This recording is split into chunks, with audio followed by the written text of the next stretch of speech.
हम इस समय बिहार चैम्बर ऑफ कॉमर्स के कार्यालय में हैं। यहाँ बजट देखा जा रहा था, लाइव बजट, और बजट पेश होने के बाद किस तरह से लोगों में खुशी है, और खास करके चैम्बर ऑफ कॉमर्स के सदस्यों में खुशी है, वो दिखते बन रहा है। इन्होंने क्लैपिंग के जरिए जो 12 लाख का स्लैब दिया गया है, उसको क्लैपिंग के जरिए इन्होंने एक तरह से स्वागत किया है। और हमारे साथ है बिहार चैम्बर ऑफ कॉमर्स के अध्यक्ष, इनसे ही बात कर लेते हैं। बिहार को बहुत कुछ मिलने की बात आई है, 7 बार तो निर्मला सीतारमण ने बिहार को लेकर के बात कही है। देखिए, पूरा बजट तो पूरे हिंदुस्तान के हिसाब से बनाया गया है। इसमें पूरे देश के जो मिडिल क्लास टैक्स पेयर हैं, उन लोगों को जो उम्मीद नहीं थी, उससे भी ज़्यादा इनकम टैक्स में स्लैब में जो छूट दी गई है, उससे सारे लोग बहुत हर्षित हैं। लोग बहुत उम्मीद करते थे कि 10 लाख रुपए तक का हम लोगों को उम्मीद कर सकते थे कि मैक्सिमम, वो 12 लाख कर दिए, उससे काफ़ी राहत लोगों को मिलेगी। दूसरी चीज़ है कि इस बजट में ओवरऑल जो है पॉल्यूशन पे कम करने, ग्रीन एनर्जी पे जोर है, इलेक्ट्रिक व्हीकल पे जोर है, और काफ़ी कुछ ये कस्टम ड्यूटी घटाई गई है, जो कि लिथियम बैटरी और मोबाइल की बैटरी, बहुत सारी चीज़ें इन्होंने छूट दी है। और यहाँ मेडिसिन पे भी एग्जम्पशन दे दिया गया है, जितनी जो कि कैंसर के हो गए या सीरियस मेडिसिन के लिए हो गए सीरियस, वो भी छूट दी गई है, वो सब स्वागत योग्य कदम है।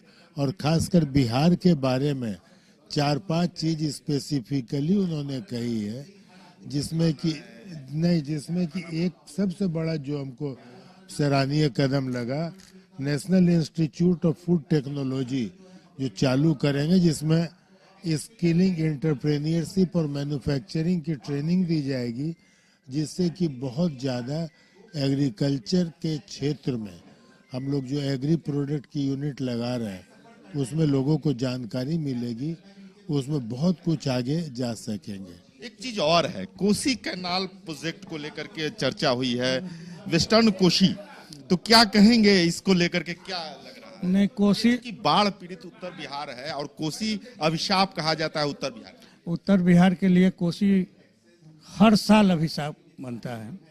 और केंद्रीय बजट में कोसी के बारे में जो चिंता व्यक्त किया गया, वो बहुत सराहनीय है। इसका बहुत दिन से डिमांड चल रहा था, राज्य सरकार भी कर रही थी, और जो भी निर्मला सीतारमण जी ने कोसी के बारे में जो ये बजट में प्रावधान किया है, वो सराहनीय है। एक चीज और है, मैं उद्धृत करना चाहूंगा कि निर्मला सीतारमण ने लॉर्ड बुद्धा को जोड़ते हुए मेडिकल टूरिज्म की बात कही है। लॉर्ड बुद्धा को जोड़ते हुए मेडिकल टूरिज्म का इन्होंने जिक्र किया है। इसका क्या असर पड़ेगा पर्यटन पर और खास करके रोजगार?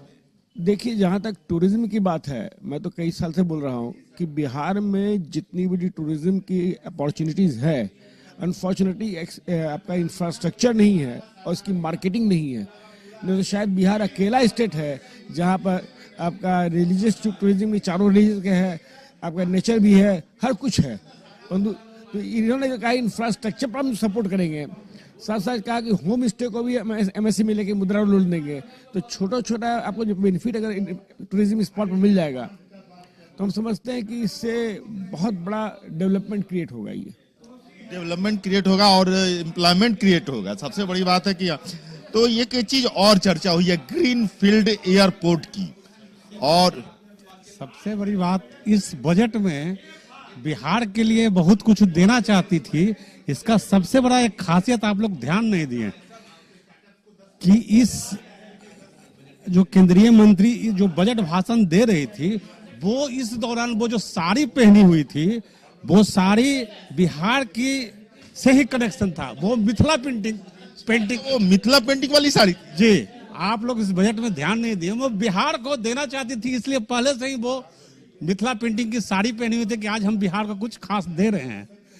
और ये तो आपने बहुत बड़ी बात कह दी। हालांकि बहुत अच्छी चीज है कि निर्मला सीतारमण बिहार से प्यार करती हैं और उन्होंने मधुबनी पेंटिंग वाली साड़ी पहनी थी। हमारे साथ बुजुर्ग चैम्बर ऑफ कॉमर्स के सदस्य हैं। आपको क्या लगता है किस तरह का बजट है बिहार के परिप्रेक्ष्य में? देखिए, बिहार के परिप्रेक्ष्य में जो आया है, एक तो हम लोग नया एयरपोर्ट के लिए बात कर रहे थे, बिहार चैम्बर खास करके, और हम पर्सनली, क्योंकि हम इंफ्रास्ट्रक्चर देखते हैं, तो ये हम लोग को बहुत खुशी की बात है कि एक नया एयरपोर्ट आएगा जो कि पटना एयरपोर्ट के एक्सपेंशन, बिहटा एयरपोर्ट के एक्सपेंशन के ऊपर से है। तो ये बहुत लॉन्ग टर्म के लिए बहुत बड़ा चीज होगा। दिल्ली में 2 एयरपोर्ट बन रहा है, सब बेंगलोर में दूसरा एयरपोर्ट बन रहा है, सब जगह बॉम्बे में दूसरा एयरपोर्ट। देश में लगभग 200 एयरपोर्ट बात कही गई कि हाँ, ठीक है, वो बहुत अच्छा बात। उड़ान के तहत तो बहुत अच्छा स्कीम है, उड़ान स्कीम है, लेकिन हम लोग बोल रहे हैं कि पटना के नजदीक कहीं पर बिहार के लिए एक बहुत बड़ा इंटरनेशनल ग्रेड का एयरपोर्ट बनने जा रहा है। ये लॉन्ग टर्म में 10 साल में नजर आएगा, लेकिन बहुत अच्छा चीज है, अभी शुरुआत होगा। दूसरा चीज है कि इसमें इरिगेशन का बात कहा गया, इरिगेशन फ्लड कंट्रोल का इसमें मेंशन किया हुआ है, जो कि हम लोग 3-4 साल से उसके लिए लड़ रहे हैं। तो लास्ट टाइम बजट मिला था 11,500 करोड़ का, इस समय कनल बनाने के लिए कहा गया है और फ्लड कंट्रोल के बारे में बात कही गई। हाँ, ईस्टर्न कोसी कैनाल जैसे हुआ ना, तो बनेगा ना, तो अच्छा चीज होगा, बहुत बड़ा चीज होगा, इरिगेशन होगा ना इससे। और अभिशाप भी है, कोसी तो ऑलरेडी अभिशाप है, तो उसको इरिगेशन में यूज कर लिया जाएगा। तो देखिए, हम लोग चैम्बर की तरफ से हम लोग ये सोच रहा है बहुत दिन से कि अगर चाहत हो तो बिहार को पूरा फ्लड फ्री किया जा सकता है, फुल्ली इरिगेटेड किया जा सकता है 2 क्रॉप के लिए, ये पॉसिबल है। तो धीरे धीरे सेंट्रल गवर्नमेंट भी, स्टेट गवर्नमेंट भी इस लाइन पर आ रही है और इसमें बहुत अच्छा प्रोविजन उसने किया, लास्ट टाइम भी किया था, इस बार भी किया। ये देखिए, ये उत्साह है चैम्बर ऑफ कॉमर्स में, और खास करके जो बिहार को लेकर के बातें कही गई थी। एक सदस्य ने तो एक जानकारी दे दी, उन्होंने खुलासा कर दिया कि निर्मला सीतारमण जो साड़ी पहने हुई थी वो मधुबनी पेंटिंग की थी, और एयरपोर्ट, इंटरनेशनल एयरपोर्ट नया जो मिलना है उसको लेकर के कहा। वहीं ये वेस्टर्न कोसी कैनाल जो कि अभिशाप कोसी नदी है, उसका विस्तार करना और उसको इरिगेशन में यूज करना, ये सबसे बड़ी बात है। कैमरामैन श्याम के साथ राजीव रंजन, कशिश न्यूज, पटना।